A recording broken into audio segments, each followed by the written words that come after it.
Estão comigo o Pedro Sousa, o Gonçalo Monteiro e o Mário Figueiredo. Muito boa tarde aos três.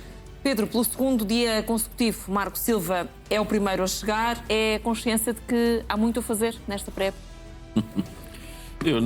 Boa tarde a todos. Eu não é pelo tempo de trabalho que lá está que eu meço a qualidade de um treinador ou de qualquer quem quer que seja. Eu acho que fica muito bem. E tal, chegou às 6h30 da manhã. E tal, saiu de lá às 8h30 da noite. Eu prefiro o rendimento do que propriamente muito tempo no local. É evidente que o Marco tem muitas coisas para decidir. É evidente que o treinador do Benfica não deve estar lá muito satisfeito, por muito que passe o contrário, porque não chegou ninguém ainda. E na verdade... Tem a ver com questões de orçamento? Não faço ideia. No teu entender, Pedro? Não. Amanhã já se vai saber. Amanhã já se vai saber muita coisa. Já há quase 200 perguntas pré-anunciadas para o Presidente do Benfica nas Assembleias Gerais, e vê lá tu. Portanto, aquilo vai ser muito divertido. O que eu sei é que hoje é dia 26 e no dia 23 o Benfica joga com o St. Gallen. Portanto, é fazer as contas como diria o outro. O que eu sei é que o último jogo do Benfica, creio que é 16 ou 17 de preparação. O que eu sei é que estão 30 jogadores na pré-temporada, 12 são na formação, e não estou a colocar aqui o António e o Tomás Araújo. E, portanto, há muita gente que vai ser descartada. Quando é que o vai fazer? Entretanto, já tomou decisões em relação aos jogadores. Ele vir cedo ou vir tarde não me diz nada. Para mim está... o Marco Silva, a sua qualidade, está acima de qualquer... suspeito, ou seja lá o que for, e portanto, se ele chega às 7h15 da manhã é porque entende que é a hora para ele chegar, e não é pelo dinheiro que ganha ou deixa de ganhar, porque é a hora que ele entende. E portanto, nem o facto de ontem do Rui Costa ter chegado às 11 da manhã, por amor de Deus, sei lá se ele chegou à luz às 5h30 da manhã ou se saiu da luz às 4 da manhã. Que ser este tipo de coisas são muito engraçadas. Não concordou muito bem. Este tipo de coisas são muito engraçadas quando só se sabe um lado. Que é a que horas é que chegou a um determinado sítio e a que horas é que deixou o outro sítio. E o tempo, mais uma vez, não ajuda a tomar... estar ali 12 ou 13 horas não ajuda a tomar boas decisões. Acho eu. Agora, do Marco Silva, estava à espera disto, que é ele, não é ser o primeiro a chegar, nem pouco mais ou menos, ou como disse o António, sou o primeiro a chegar, sou o primeiro a ir para o ginásio, sou o primeiro isto, o primeiro aquilo, e às vezes é o segundo a chegar ao corte.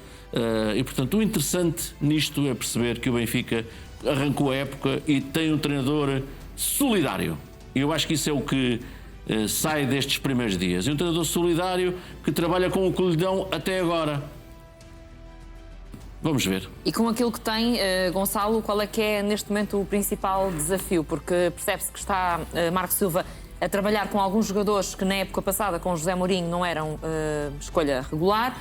Também está a trabalhar com alguns jogadores da formação. Achas que dentro da base que tem neste momento, qual é que será a preocupação de Marco Silva neste momento?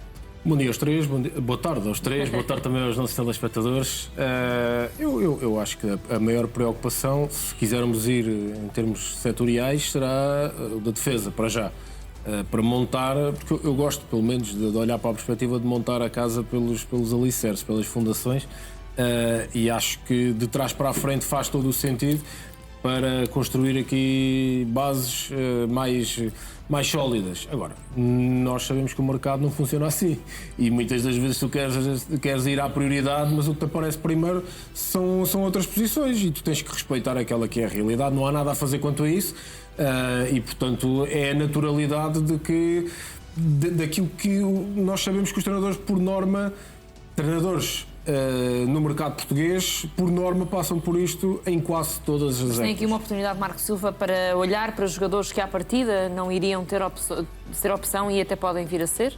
Em teoria, não. Ou seja, em teoria é a obrigação do treinador olhar sempre para os recursos que tem. E, portanto, não é o facto de faltar mais gente que... Podes-me dizer assim, está bem, mas se chegarem umas 3 ou 4 trutas vai tapar aqui espaço e caminho a outros que já lá estão.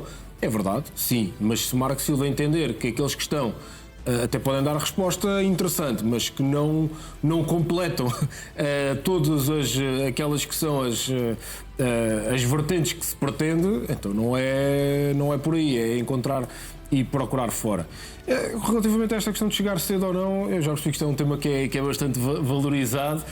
O trabalho quantitativo em prol do trabalho qualitativo, também recordo-me bem aquilo que se dizia de Mourinho, e vejo-se bem que até dorme no centro de estágios. É cultural. É cultural. Portanto, o trabalho qualitativo é aquele que é mais importante e, portanto, eu valorizo o que eu valorizo mais num treinador, no caso em concreto, mais do que qualquer outra profissão, do treinador em concreto que estamos a falar, é conseguir sumarizar tudo aquelas que são as ideias e tudo aquilo que é de conteúdos a adquirir naquele dia e entregar. E ser rápido, a conseguir atingir. Não interessa estar ali 1 hora, 2 horas, 3 horas, não é por aí. Portanto, às vezes meia horinha, 35 minutos é fundamental e é o suficiente para conseguir entregar tudo aquilo que é o necessário.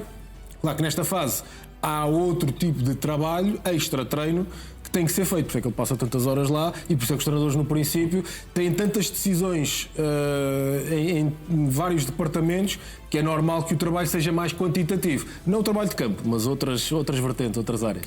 Mário, parece que o plantel do Benfica tem aqui uma boa base, digamos assim, para atacar a próxima época. São precisos muitos reforços ou apenas reforços cirúrgicos para algumas posições? Aqui o grande problema, boa tarde a todos, a mim aquilo que me parece que é o grande problema do Benfica é perceber quem é que vai sair. Ainda não sabemos.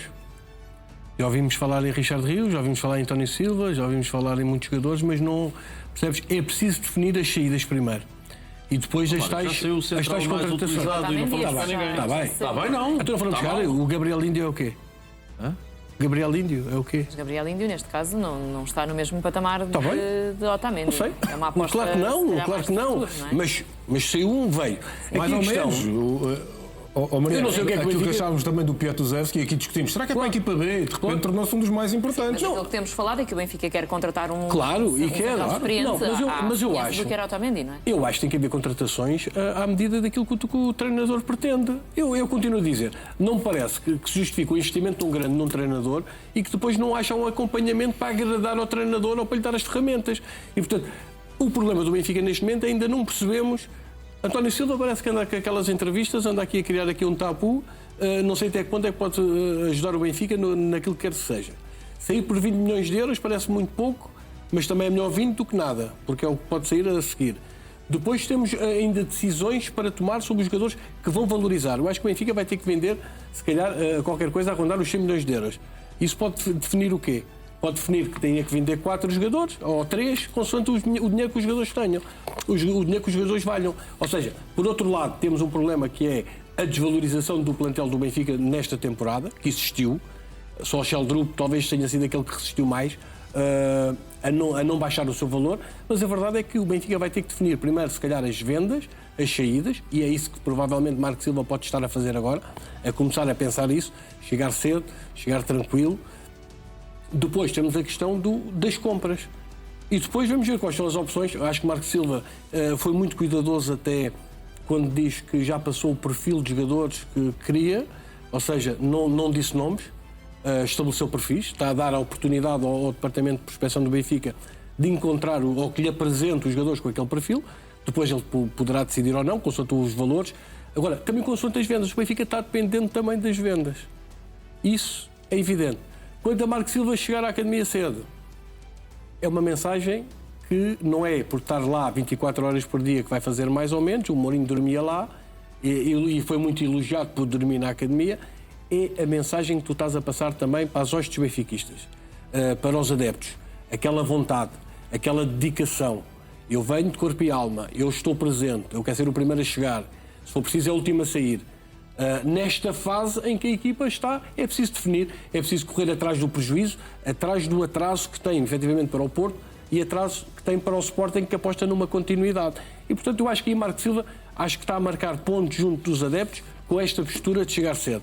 É óbvio que não é, se calhar, esta hora que ele chega mais cedo, que vai fazer toda a diferença ou que vai tornar o Benfica campeão. Mas a imagem, eu pessoalmente gosto de alguém que se demonstra de corpo e alma, com vontade de estar presente, com vontade de trabalhar, arregaçar as mangas, é o exemplo que está a dar. E, portanto, quando o treinador não chega atrasado, mais ninguém pode chegar atrasado. Vamos lá ver uma coisa. Ninguém nos disse que ele chegou mais cedo. Chegou à hora que ele entendeu. É mais cedo porquê? Devia chegar às 8, entende o Mário? Não, ou às 8h30, ou um quarto para as 9, e estava mal a essa hora. Podia ter chegado à hora Não sei. dos outros. Mas só se me permites a pergunta que tu fizeste, sim, há jogadores que não contavam para o Mourinho se tem ficado. E estão lá, no meu ponto de vista, pelo menos 4. Bruma, Sudakov, Barrenechea e Manu. Só aí estão 60 milhões de euros investidos pelo Benfica. 60 milhões de euros. E sim, ele está-lhe a dar uma nova vida. E depois logo se vê. Mas a pergunta não foi sobre o Mourinho, acho eu. A pergunta... Não era Mourinho, era se ele estava a dar vida aos jogadores. É Não verdade. contavam para Mourinho. Está a sim. dar, eu estou a dar os nomes. Não, Quatro, que não pelo contavam menos. para Mourinho, eu concordo em absoluto. Ou seja, porque ainda não chegaram reforços e isso é preciso ver uma coisa. Sim. Do atual Há plantel, pouco- do sim, plantel há que pouco vai falava. ficar no Benfica, dos 30 que vão para estágio, devem ficar para uns, são para uns 13, 14. Não são mais. Os 30 que estão agora, ficam para uns 13, 14. E viva o velho. E a mensagem que estás 13, a passar 14 à mais os formação que também. chegam. Os 12 da formação. Essa mensagem que passa, essa Estou a treinar vontade. com 15, ó Mário. Está bem? Dá para a peladinha. Espera aí, mas mas o que é que ficam 14? No máximo. Então Faltam vão chegar seis, 9 não- reforços. Não, estão 6 no Mundial. Estás a contar com esses? Não, Ok. os 30 que estão agora a trabalhar Ok, com o ok, Marco ok. Silva. Estás a dizer Fiz-me que só que explicar. estão- Estão 30 com o Marco Silva. Eu sim, acho que já ficam sei. no máximo 13, Não 14. estás a contar com os que estão no Mundial. Não. Mas já agora, Pedro, tu há pouco também Esses dizias, são e seis. agora virando um pouco a conversa já para as Assembleias Gerais de amanhã, há pouco dizias também que ia haver muitas inscrições para falar e muitas questões que iam ser colocadas a Rui Costa. Qual é que te parece que vai ser o principal desafio do Presidente do Benfica no dia de amanhã? Convencer os sócios das suas respostas são as melhores. Agora, vamos ser justos com o Rui Costa. Passaram 8 meses. Desde... ele está lá há 5 anos. Não. Em outubro e novembro submeteu-se à vontade dos sócios. E os sócios, de uma forma esmagadora, reconduziram-no. E passaram 8 meses. Agora, já leio e ouço que é o último tiro do Rui Costa. Mas qual tiro? Tiro de quê? Da cartucheira? Qual tiro? Último tiro porquê? Porque entra numa nova época, se não ganhar nada, é o último tiro. Ele tem mais de 3 anos e meio de mandato. Não parece, mas é 3 anos e meio. Eu na bola, no futebol, na política, acredito sempre e sou sempre pelo cumprimento dos mandatos. Concordo. Agora, se corre mal, tem que ser ele a dar o passo, não é as Assembleias Gerais a empurrarem-no. Com todo o respeito. Porque o que vamos assistir amanhã, por muitas pessoas que passem por lá, quer dizer, se tomarmos como comparação quem votou, 100 mil, devem estar lá aqui 2%, 3%, 4%, 5%. Passam por lá 5 mil pessoas. Mas são vozes Como diria o que vão espanhol, fazer não lo ouvir. creio. E, portanto, isso não representa, no meu ponto de vista, uma vontade esmagadora dos sócios. Agora, é o sítio certo para os associados do Sport Lisboa e Benfica se pronunciarem. É o sítio certo para fazerem perguntas. É o local mais do que certo para que Rui Costa responda. Porque muitas coisas ficaram por responder no outro dia. Porque foi 90% de Mourinho e 10% do resto. Naquela conferência de imprensa. E, portanto, expectativa também não é em relação ao João Diogo Manteigas, por exemplo, porque justiça lhe seja feita, ele participa sempre ativamente nas Assembleias Gerais do Benfica e, portanto, estou à espera que o faça outra vez amanhã. Expectativa para perceber se Noronha Lopes vai ou não vai e se vai tomar iniciativa para falar, porque esse é um ponto interessante, ou se encostou às boxes Pedro, definitivamente.